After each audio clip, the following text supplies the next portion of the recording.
इसमें हमें अगले सवाल में देखिए दो संख्याओं का योग 95 है, 95 है। यदि एक संख्या दूसरी संख्या से 15 अधिक है तो दोनों संख्याएं ज्ञात कीजिए। तो दो संख्याओं का योग 95 है तो हमें मानना पड़ेगा, और यदि उसमें से एक संख्या दूसरी संख्या से 15 अधिक है तो माना हम पहली संख्या मान लेंगे। पहली संख्या, ऐसे सवालों में जब हमें कोई चीज़ ना दी हो हम मानते हैं। माना पहली संख्या बराबर x है। अब उसमें दे रखा है कि एक संख्या दूसरी से 15 अधिक है, तो दूसरी संख्या जो होगी, दूसरी संख्या पहली से 15 अधिक है, और पहली हमने क्या मान रखी है, x मान रखी है। पहली संख्या से 15 अधिक, ठीक है। तो पहली संख्या हमने क्या मान रखी, x, तो x से 15 अधिक यानी x प्लस 15। अब हमें दो संख्याएं पता लग गई, पहली संख्या x, दूसरी संख्या x प्लस 15, और उन संख्याओं का योग दिया है। प्रश्नानुसार संख्याओं का योग, संख्याओं का योग कितना दे रखा है, 95। तो x प्लस 15 बराबर 95, ठीक है। तो अब हम क्या करेंगे, देखो x और x, इसको ब्रैकेट को खोलेंगे तो 95। अब x और x जो है वो दोनों जुड़ेंगे, 2x प्लस 15 95, x और x जोड़ के 2x। अब हम क्या करेंगे, हमें 2x, इससे पहले भी मैंने तुम्हें पक्षांतर करने का बता रखा है। अगर हमें 2x का मान निकालना है तो 15 को हमें राइट हैंड साइड में दाईं पक्ष में ले जाना पड़ेगा, और दाएं पक्ष में ले जाने पर ये माइनस में जाएगा क्योंकि वो इधर प्लस है, तो ये 80 आ गया, ठीक है। तो x इक्वल टू हो गया 80/2। अब पहले भी मैंने बताया था कि 2 और x आपस में मल्टीप्लिकेशन में है, गुणा में है, तो यहाँ भागा में जाएगा, तो ये आ जाएगा 40। तो हमारी एक संख्या जो कि हमने x मानी थी वो 40 आ गई, और तो पहली संख्या 40 आ गई, और दूसरी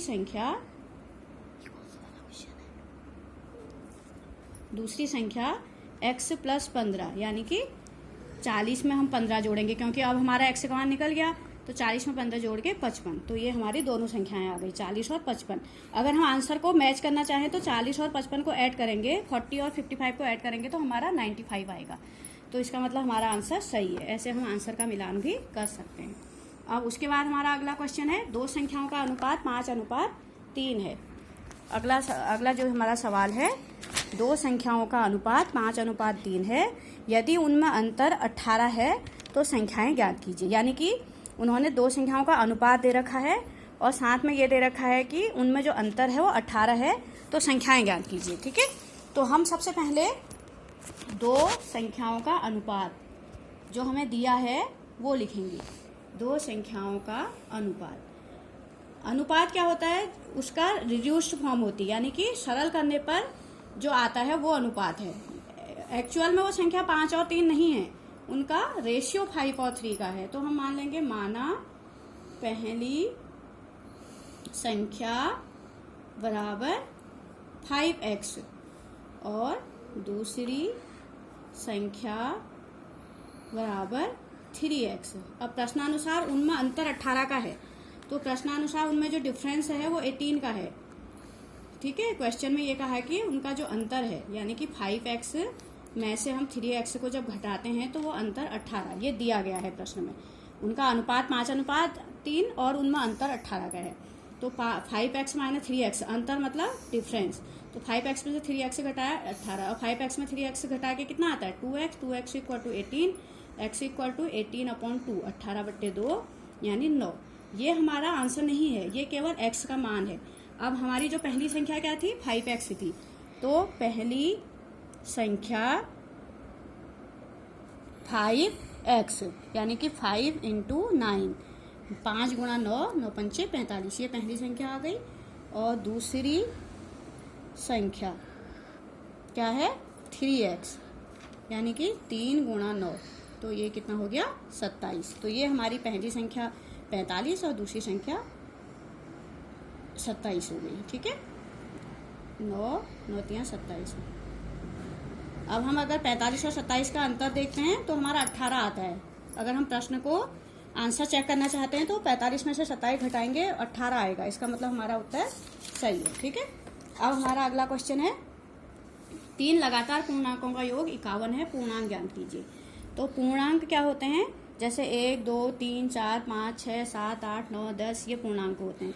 तो 3 लगातार पूर्णांक जो कि हमें पता नहीं है क्या है, लेकिन उनका योग दे रखा है 51, तो हम मान लेंगे माना पहला पूर्णांक। ऐसे प्रश्नों में जब हमें ये ना दिया हो कि संख्याएं क्या हैं तो हम उन्हें मानते हैं। पहला पूर्णांक x है। अभी मैंने तुम्हें बताया था कि लगातार पूर्णांक होते हैं 1 2 3 4 5 6 7 8 9 10, लगातार एक के बाद एक आने वाले, यानी कि हर दो पूर्णांकों के बीच में एक का अंतर रहता है। जैसे 1 से 2 में जब जाते हैं तो 1 का अंतर, 2 से 3 में जाते हैं तो 1 का अंतर, 3 से 4 में जाते हैं तो 1 का अंतर। इसलिए पहला पूर्णांक x है। तो दूसरा पूर्णांक जो है लगातार आने वाला, इसके बाद लगातार इससे आगे आने वाला x+1 होगा, क्योंकि एक बढ़ के होता है अगला पूर्णांक। जैसे पहला पूर्णांक अगर यहाँ पर 2 होता तो दूसरा 3 होता। अगर पहला पूर्णांक यहाँ पर 2 दिया होता तो इसका अगला वाला 3 होता, लेकिन अगर यहाँ पर 2 और 3 में 1 का अंतर है, तो अगर यहाँ पर x दिया है तो x+1। और तीसरा पूर्णांक जो होगा वो होगा x+2, यानी कि x+1 से एक ज़्यादा।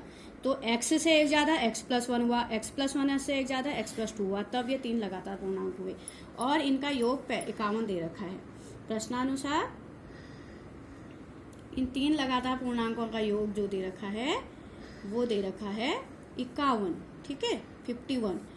तो जब हम इन्हें ऐड करेंगे, जोड़ेंगे, योग मतलब जोड़ना, तो बच्चों आपको पता है कि अंक के साथ जुड़ेंगे, x के साथ, x 3x, और अंक जोड़ेंगे 3 = 51।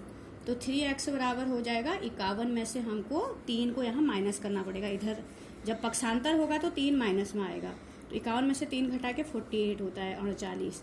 तो x बराबर 39/3, तो ये हो जाएगा 16। तो हमारा एक पूर्णांक जो कि हमने x माना था 16 आ गया।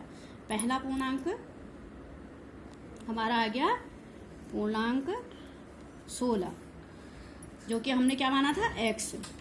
और दूसरा पूर्णांक हमने माना था x+1, यानी कि 16 + 1 17। तीसरा पूर्णांक x+2 माना है, यानी कि 16 में 2 जोड़ा 18। तो ये 3 लगातार पूर्णांक हो गए 16 17 18।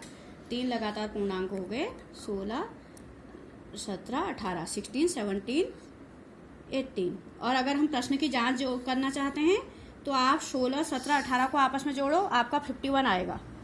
16 17 और 18 को जोड़ो 51 आएगा, तब हमारा आंसर सही है।